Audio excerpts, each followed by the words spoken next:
नमस्कार दोस्तों, स्वागत है आपका हमारे चैनल में।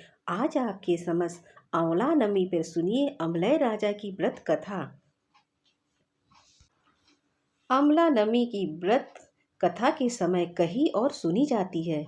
यह पढ़े और सुनाए आंवला नमी की यह विशेष कथा।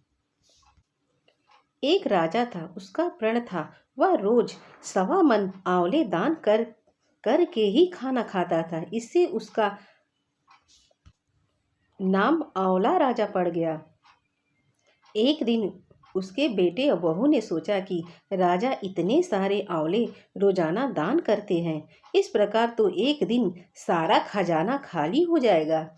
इसलिए बेटे ने राजा से कहा कि उसे इस तरह का दान करना बंद कर देना चाहिए।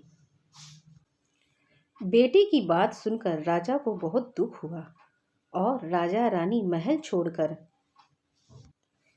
बीवान जंगल में जाकर बैठ गए। राजा रानी आंवला दान नहीं कर पाए और प्रण के कारण कुछ खाया नहीं। जब भूखे प्यासे 7 दिन हो गए, तब भगवान ने सोचा कि यदि मैंने इसका प्रण नहीं रखा और इसका संत नहीं रखा तो विश्वास चला जाएगा। इसलिए भगवान ने जंगल में ही महल, राज और बाग बगीचे सब बना दिए और ढेरों आंवले के पेड़ लगा दिए। सुबह राजा रानी उठे तो देखा कि जंगल में उनके राज्य से भी दुगना राज्य बसा हुआ है। राजा रानी से कहने लगे, रानी देख कहते हैं कि संत मत छोड़, सूरमा संत छोड़े, पता जाए संत ही छोड़े, लक्ष्मी फेर मिले आए।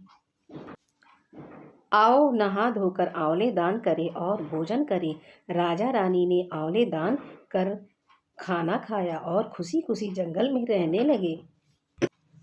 उधर आंवला देवता का अपमान करने व माता पिता से बुरा व्यवहार करने के कारण बहू बेटे के बुरे दिन आ गए। राज दुश्मनों ने छीन लिया, दाने दाने के लिए मोहताज हो गए और काम ढूंढते हुए अपने पिताजी के राज में पहुंचे।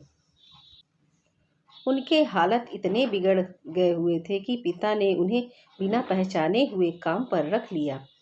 बेटे बहू सोच भी नहीं सकते थे कि उनके माता पिता इतने बड़े राज्य के मालिक हो सकते हैं, सो उन्होंने भी अपने माता पिता को नहीं पहचाना। एक दिन बहू ने सास के बाल गूंथते समय उनकी पीठ पर मस्सा देखा। उसे यह सोचकर रोना आने लगा कि ऐसा मस्सा मेरी सास के भी थे। हमने यह सोचकर उन्हें आंवले दान करने से रोका था कि हमारा धन नष्ट हो जाएगा। आज वे लोग ना जाने कहाँ होंगे। यह सोचकर बहू को रोना आने लगा और आंसू टपक टपक कर सास की पीठ पर गिरने लगा। आज वे लोग ना जाने कहाँ होंगे। यह सोचकर बहू को रोना आने लगा और आंसू टपक टपक कर सास की पीठ पर गिरने लगा। रानी ने तुरंत पलट कर देखा और पूछा कि तुम क्यों रो रही हो। उसने बताया, उसकी पीठ जैसा मस्सा मेरी सास के भी थे। हमने उन्हें आंवले दान करने से मना कर दिया था, इसलिए वे घर छोड़कर चले गए। तब रानी ने उन्हें पहचान लिया, सारा हाल पूछा और अपना हाल बताया। अपने बेटे और बहू को समझाया कि दान करने से धन कम नहीं होता है बल्कि बढ़ता है।